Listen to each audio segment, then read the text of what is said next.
Halo Jak Kreator, welcome to Jakarta Creative Hubs Channel on segmen Bincang Kreatif. Jelasin sedikit ya, Bincang Kreatif itu apa sih? Jadi segmen ini kita akan membahas, berbincang-bincang ataupun sharing seputar hal-hal kreatif. Atau ada juga tutorial-tutorial sederhana. Dan kedepannya akan ada podcast yang membahas seputar hal kreatif bersama narasumber yang pastinya inspiratif juga. Nah, untuk kesempatan kali ini aku pengen sharing nih sama Jak Kreator tentang makram. Mungkin satu dari teman-teman semua sudah tahu nih atau mungkin sudah pernah juga membuat produk makram. Tapi bagi yang belum tahu, makram itu apa sih? Yuk kita bahas.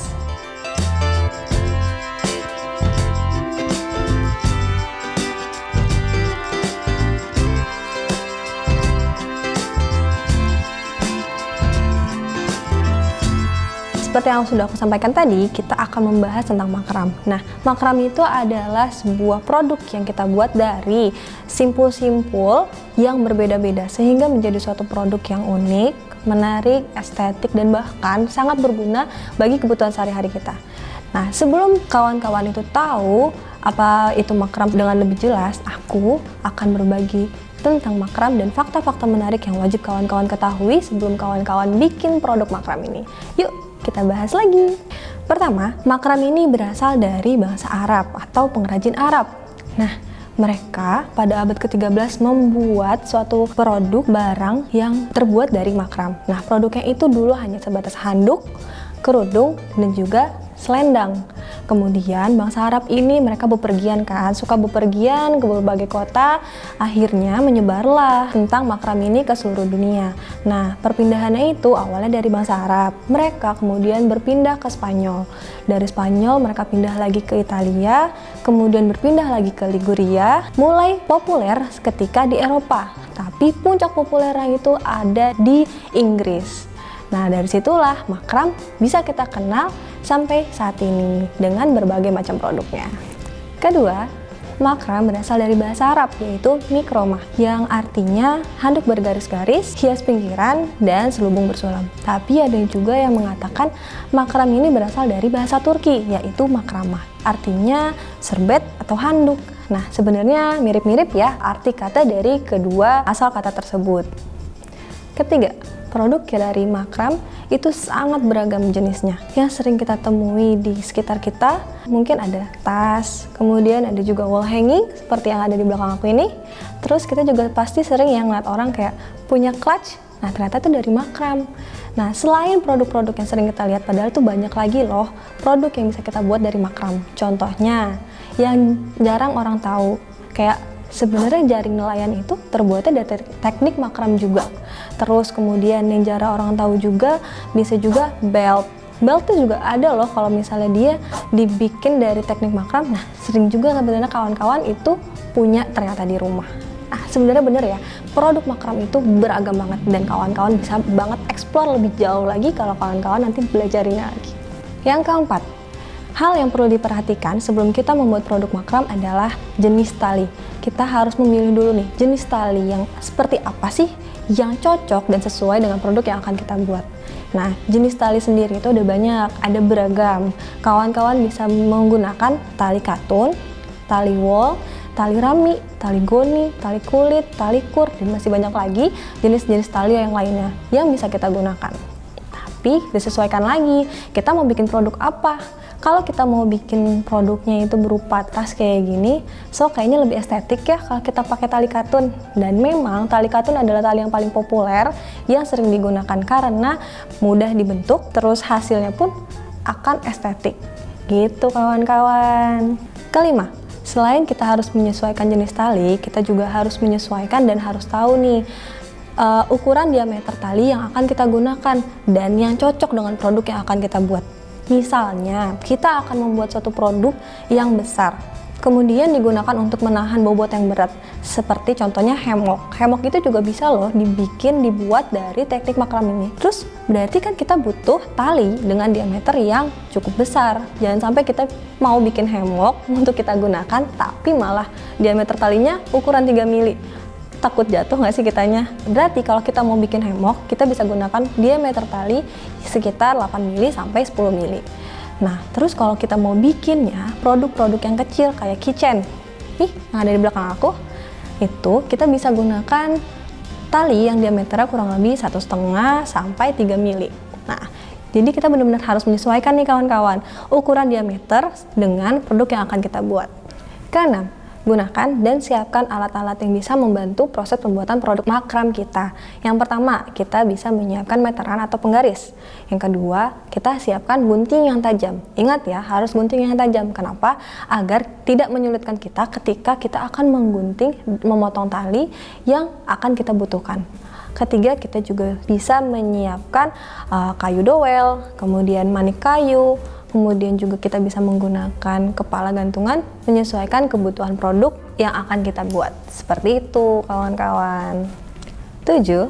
Sebelum kita membuat produk makram, perlu banget kawan-kawan ketahui dan kawan-kawan tuh mahir dalam membuat simpul dasar. Apa aja sih simpul dasar itu? Ada 5 simpul dasar yang perlu kalian ketahui, kalian pelajari, dan kalian benar-benar pahami. Yang pertama adalah simpul lark head knot. Yang kedua, ada simpul square knot. Yang ketiga, ada simpul spiral knot. Yang keempat, ada simpul half hitch knot. Dan yang terakhir, ada simpul double half hitch knot. Dari kelima simpul ini, kawan-kawan tuh bisa dan banyak banget ragam motif yang kita bisa bikin. So, jangan sampai kalian melewatkan satu persatu mempelajari simpul-simpul ini ya. Kedelapan, kesalahan dalam pembuatan makram itu hal yang wajar. So, nggak perlu frustasi ataupun stres. Kita cukup menyadari bahwa orang yang baru belajar maupun yang sudah mahir pun wajar kok dan akan mungkin melakukan kesalahan ketika membuat simpul. Satu-satunya cara kalau kita ternyata salah nih dalam membuat simpulnya, ya kita harus membuka dari paling bawah sampai ke titik di mana kita salah. Kayak gitu. So, jangan stres dulu, jangan frustasi kayak langsung moodnya berubah, karena itu hal yang sangat wajar. Kesembilan, atau yang terakhir fakta menariknya adalah kita perlu menyiapkan tempat yang proper selama kita akan membuat makram. Kenapa sih? Karena kalau tempat kita saat membuat makram ini proper, nyaman, kita akan bisa menghasilkan produk yang sangat maksimal, estetik, menarik, dan pasti punya daya jual yang tinggi. Nah, apa aja yang perlu kita siapin? Yang pertama, kalian bisa lihat di belakang aku ada gawangan.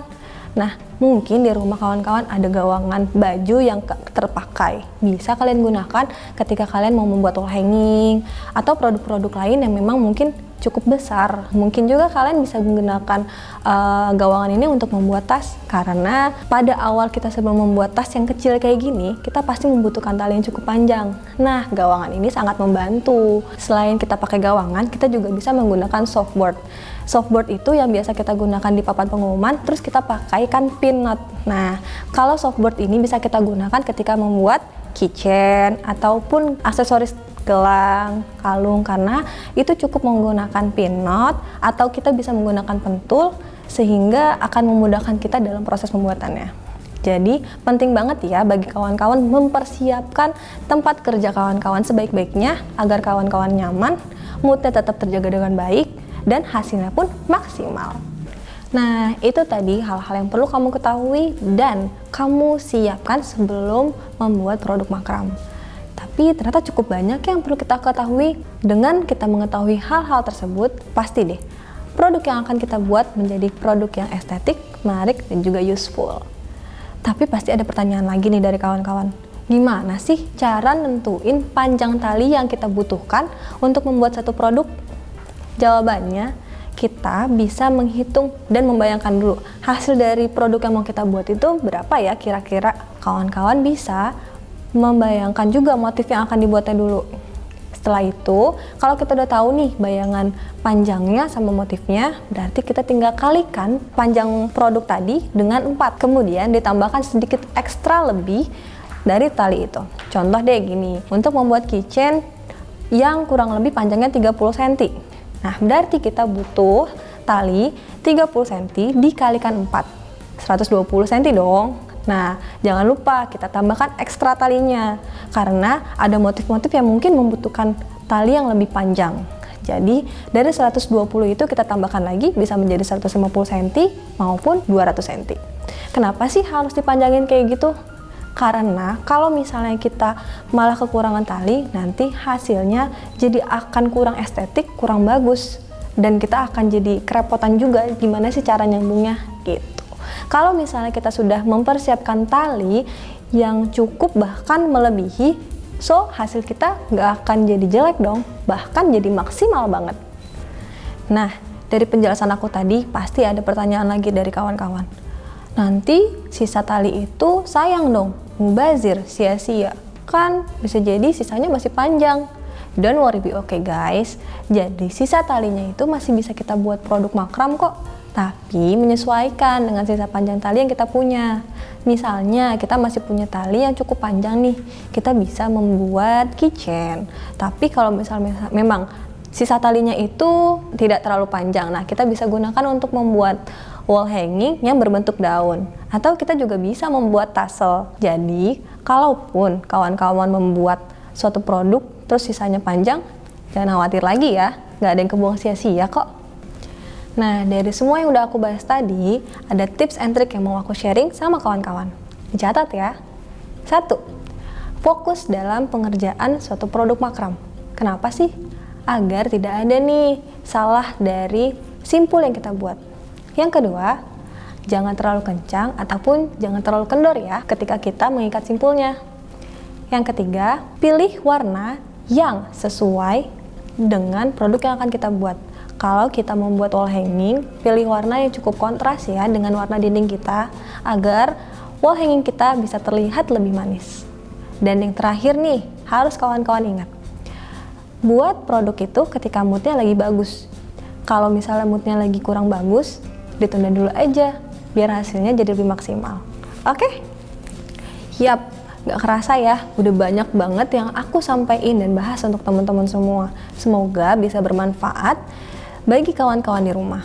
Nah, jangan lupa dipraktekin atau Jak Kreator bisa join kegiatan atau kelas yang ada di Jakarta Creative Hub dengan cek jadwal kegiatannya di Instagram story @jakartacreativehub atau website jakartacreativehub.jakarta.go.id. Jangan pantang menyerah, terus berkembang, hidupkan jiwa entrepreneurmu. Saya Ulfa dan segenap rekan yang bertugas pamit undur diri. See you in next video. Bye Jak Kreator!